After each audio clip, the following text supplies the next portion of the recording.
Student मैं अतुल लाकड़ आज के इस वीडियो लेक्चर में मटेरियल टेक्नोलॉजी सब्जेक्ट के एक और मोस्ट इंपोर्टेंट टॉपिक को डिस्कस करने जा रहा हूं जिसका नाम है crystallisation. It is also a very important topic.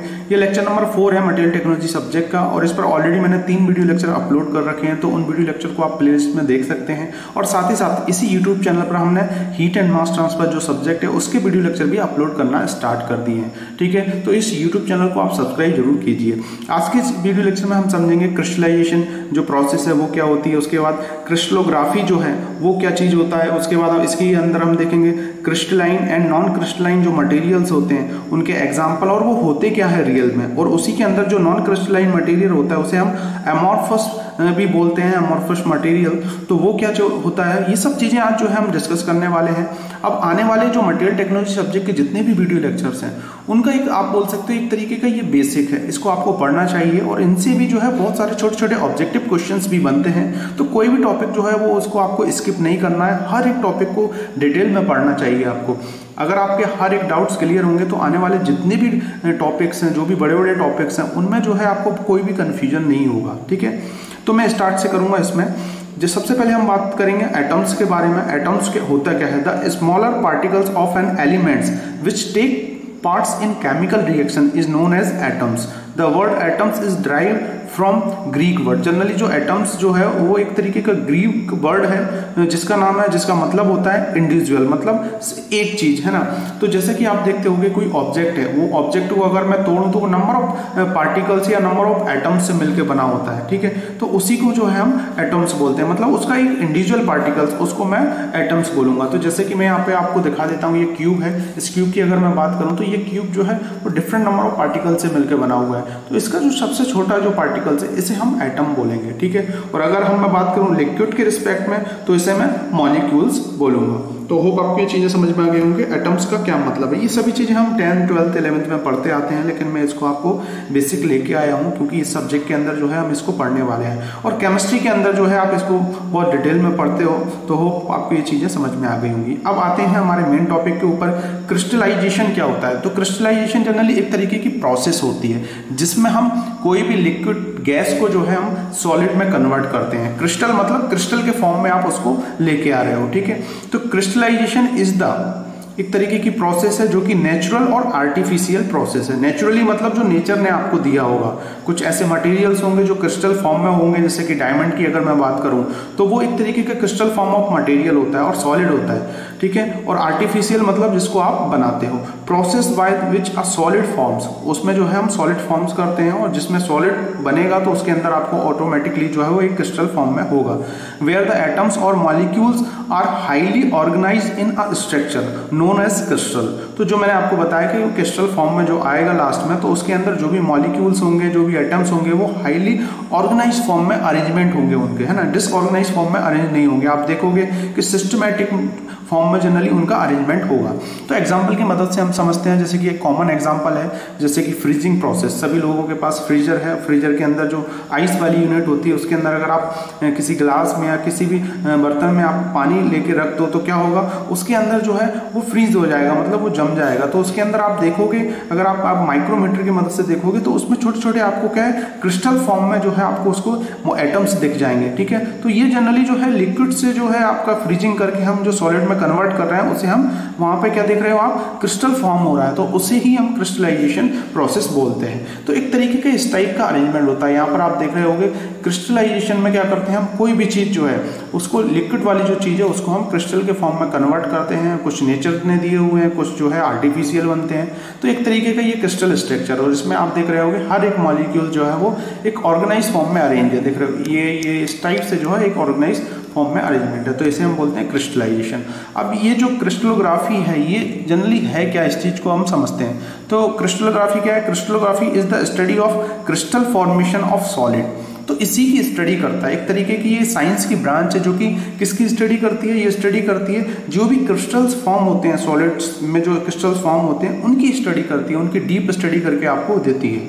तो it is the branch of science in which the internal structure of crystal their property, external और internal symmetries of crystal are studies. तो जैसे कि एक्सटर्नल और internal में क्या सिमेट्रिक्स होती हैं स्ट्रक्चर में, उस चीज की स्टडी करता है। और उसके बाद जो क्रिस्टल फॉर्म हो रहा है तो उसकी प्रॉपर्टीज में क्या चेंजेस हो रहे हैं, इन सब की स्टडी जो है आपको क्रिस्टलोग्राफी के अंदर मिल जाएगा। और एक तरीके की ये जो आपकी साइंस है उसी की ब्रांच है, ठीक है। तो आपको जो है अगर आपको क्रिस्टलाइजेशन को समझना है, और क्रिस्टलाइजेशन का सीधा सा मतलब है कोई भी ऐसी चीज जैसे कि आपके पास कोई मेटलिक एलिमेंट्स है, कोई मतलब एक तरीके का पिघला हुआ चीज है, उसको आपको सॉलिड में कन्वर्ट करना है। और सॉलिड में कन्वर्ट करोगे तो एक तरीके का वो क्रिस्टल फॉर्म में अपने आप ही ऑटोमेटिकली अरेंज हो जाएगा। तो ये मेटल्स के अंदर आप देख सकते हो, डायमंड्स के अंदर आप देख सकते हो, जैसे कि पानी के अंदर फ्रीजिंग प्रोसेस जो है उसके अंदर आप देख सकते हो। तो ये बेसिक से एग्जांपल हैं जिनकी मदद से हम इनको समझते हैं। अब हम बात करेंगे यहाँ पर जो मटेरियल है, material can be broadly classified as crystalline और non crystalline material. Non crystalline जो है इसको हम एमॉर्फस भी बोलते हैं। तो सबसे पहले आपको समझना होगा क्रिस्टलाइन का क्या मतलब है। तो क्रिस्टलाइन का हम मतलब सीधे समझेंगे, a crystalline material is one in which the atoms are situated in a repeating और periodic order over large atoms distance. तो इसमें कुछ नहीं होता। क्रिस्टलाइन का सीधा सा मतलब है, जैसे कि आप यहाँ पर एक क्यूब देख रहे होगे, तो यहाँ पर जो है ये जो एटम्स जो है इनका अरेंजमेंट आप देख रहे हो एक तरीके से एक सिस्टमेटिक फॉर्म में इनका अरेंजमेंट है। और एक पीरियोडिक ऑर्डर जो है वही ऑर्डर जो है रिपीट होगा। मतलब इस फेज पे मैं बात करूँ, इस फेज पे अगर आप बात करो तो वही ऑर्डर जो है वो रिपीट होता जाएगा। और जो एटम्स ये हैं ये ऑर्गेनाइज फॉर्म में अरेंज है, ठीक है। तो एक तरीके से ये प्रॉपर क्रिस्टलाइन फॉर्म हुआ है। और इसी से हम जो है उस मटेरियल की प्रॉपर्टीज और भी बहुत सारी चीजें हैं उनको जो हम जज कर सकते हैं। तो होप आपको समझ में आ गया होगा कि जो ये स्टडी करता है एक तरीके से क्रिस्टलाइन, मतलब क्रिस्टलाइन का सीधा सा मतलब है उसमें जो भी एटम्स हैं वो क्या है, रिपीटिंग ऑर्डर, पीरियोडिक ऑर्डर जो है उनमें अरेंजमेंट है उनका, ठीक है। Means in a crystal the arrangement of atoms is in periodic repeating orders में उनका अरेंजमेंट होता है। तो यहाँ पर मैंने एग्जांपल की मदद से आपको समझा रखा है, दो एग्जांपल यहाँ पे दे रखे हैं। इस टाइप से जो है रिपीटिंग ऑर्डर चल रहा है, आप देख रहे होगे ये ऑर्डर एक तरीके से, फिर दूसरे नीचे वही, तो सेम टू सेम वही है। यहाँ पर आपको कोई चेंजेस नहीं दिख रहा होगा। आप अगर एक लेंथ तक जाओगे तो आपको वही चीजें दिखती जाएंगी, सेम टू सेम। इस स्ट्रक्चर में भी आप देख रहे होगे सिमिलरिटीज दिख रही है एक तरीके से। जैसे कि एग्जाम्पल में हम देखें डायमंड्स, उसके बाद आप शुगर वगैरह घर पर लेके आते हो तो उनके जो मॉलिक्यूल्स हैं एक जैसे आपको दिखते हैं। ऐसा नहीं कि कोई एक बड़ा मिल जाएगा एक छोटा मिल जाएगा, है ना। तो शुगर के अंदर भी आप एग्जाम्पल है, गुड एग्जाम्पल। उसके बाद बहुत सारे मेटल्स होते हैं, आइस में देख सकते हैं हम, तो ये क्रिस्टलाइन चीज होती है। और इसी सब्जेक्ट के अंदर जो है हम क्रिस्टलाइन जो है उसी के बारे में स्टडी करेंगे। जो मेटल्स हैं वो क्रिस्टलाइन फॉर्म में होते हैं, उनके स्ट्रक्चर के बारे में हम स्टडी करने वाले हैं कि कौन कौन से स्ट्रक्चर होते हैं जो कि क्रिस्टल फॉर्म में होते हैं। तो उन सब चीज़ों को मैं आपको डिटेल में बताऊंगा। और उसके बाद है नॉन क्रिस्टलाइन। तो नॉन क्रिस्टलाइन के अंदर क्या आ जाएगा आपका, in solid material whereas no such repeating of arrangement in found in a non crystalline material. तो इसके अंदर जो है आपको नॉन रिपीटिंग जो है फाउंड होगा, अलग अलग टाइप से होंगे। आपको एक अलग टाइप का स्ट्रक्चर मिल जाएगा, एक अलग टाइप का स्ट्रक्चर मिल जाएगा। इसे हम अमॉर्फस सॉलिड भी बोलते हैं, जिसमें विच हैव नो रेगुलरिटीज या रेगुलर स्ट्रक्चर। इसमें जो है जो रेगुलर स्ट्रक्चर है वो नहीं होगा। तो इसको हम अमॉर्फस जो है सॉलिड्स के नाम से भी जानते हैं। और जैसे कि अमॉर्फस में जो है जैसे कि जेल वगैरह है, उसके बाद पॉलीमर आप देख सकते हो, मेटलिक जो ग्लासेस होते हैं, उन सब का स्ट्रक्चर जो है वो एक तरीके का नॉन क्रिस्टलाइन एक तरीके का एक स्ट्रक्चर होता है। जेल वगैरह आप देखते होगे तो उसमें कहीं एक बड़ा एक छोटा इस टाइप से स्ट्रक्चर आपको दिख जाएगा, पॉलीमर में भी आपको इस टाइप से दिख जाएगा। तो एक तरीके से सिस्टमेटिक फॉर्म में जो है एक तरीके से मॉलिक्यूल्स का अरेंजमेंट नहीं है नॉन क्रिस्टलाइन जो आपका मटेरियल है उसके अंदर। और क्रिस्टलाइन मटेरियल के अंदर पूरा सिस्टमेटिक रिपीटिंग और पीरियोडिक ऑर्डर में जो है एटम्स का अरेंजमेंट होता है। और यही चीज़ें हमें रिक्वायर्ड होती हैं किसी भी प्रॉपर जो मटेरियल है उसकी प्रॉपर्टीज़ को अगर आपको अच्छे करना है, अच्छी डिफाइन करना है, तो इस टाइप की क्रिस्टलाइन फॉर्म ऑफ मटेरियल की रिक्वायरमेंट हमें पड़ती है। तो जैसा कि इसका ओवरऑल सबमिशन अगर मैं देखूं तो जो सॉलिड्स हैं आपके, ठीक है, या मैं बात करूं जो मटेरियल जो सॉलिड्स हैं वो जनरली तीन तरीके से हम इनको डिफाइन कर सकते हैं, क्रिस्टलाइन, एमॉर्फस जिसको नॉन क्रिस्टलाइन बोल रहा हूं, और इन दोनों का कॉम्बिनेशन, ठीक है। तो एक तरीके के ये क्या है, आपके मटेरियल को हमने जस्टिफाई किया, क्लासिफाइड किया। कुछ को हमने बोला कि कुछ क्रिस्टलाइन फॉर्म में होते हैं, कुछ जो है नॉन क्रिस्टलाइन फॉर्म में होते हैं। तो इन सभी मटेरियल्स को हम एटम्स, मॉलिक्यूल्स जो है उनके अकॉर्डिंग जज करते हैं, और वो एटम्स और मॉलिक्यूल्स कैसे अरेंजमेंट हो रहे हैं, ठीक है, तो उसके अकॉर्डिंग भी हम जज करते हैं। और इन सभी चीज़ों से ही हम जो भी मटेरियल्स है आपके आसपास उन सभी मटेरियल्स की एनालिसिस करते हैं, उनकी सबकी स्टडी करते हो। तो आप अपने लाइफ में ऐसे लॉट्स ऑफ जो है आप एग्जाम्पल देख सकते हो जिनको आप क्रिस्टलाइन के अंदर भी कंसिडर कर सकते हो और नॉन क्रिस्टलाइन के अंदर भी कंसिडर कर सकते हो। तो होप आपने ये वीडियो लेक्चर एंजॉय किया होगा। इसमें मैंने आपको कुछ बेसिक सी चीज़ें भी बताई, उसके बाद मैंने आपको बताया कि क्रिस्टलोग्राफी जो ब्रांच है वो क्या डील करता है, क्रिस्टलाइजेशन प्रोसेस होती क्या है।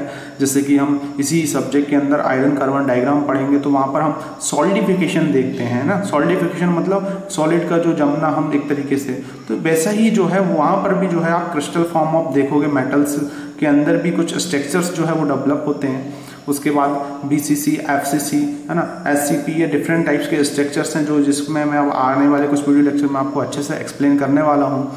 तो आप मेरे इस यूट्यूब चैनल के साथ बने रहिए क्योंकि इस पर मैं आपको गेट, IAS एग्ज़ाम और जितनी भी एग्ज़ाम, उन सभी एग्ज़ाम के, मैकेनिकल इंजीनियरिंग के जितने भी एग्ज़ाम हैं सभी एग्ज़ाम की मैं आपको स्टडी करवा रहा हूँ सब्जेक्ट की। और साथ ही साथ इसमें मैं कोशिश कर रहा हूँ कि आपको हर एक कंटेंट जो दूँ फ्री में दूँ सभी चीज़ें।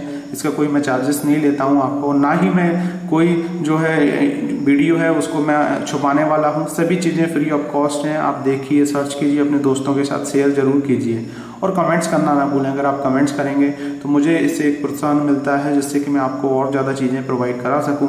और तो भी इसमें कुछ चीज़ें रह जाती हैं, कुछ गलती हो जाती हैं, तो उसके लिए मैं हमेशा आपसे माफ़ी मांगना चाहता हूं।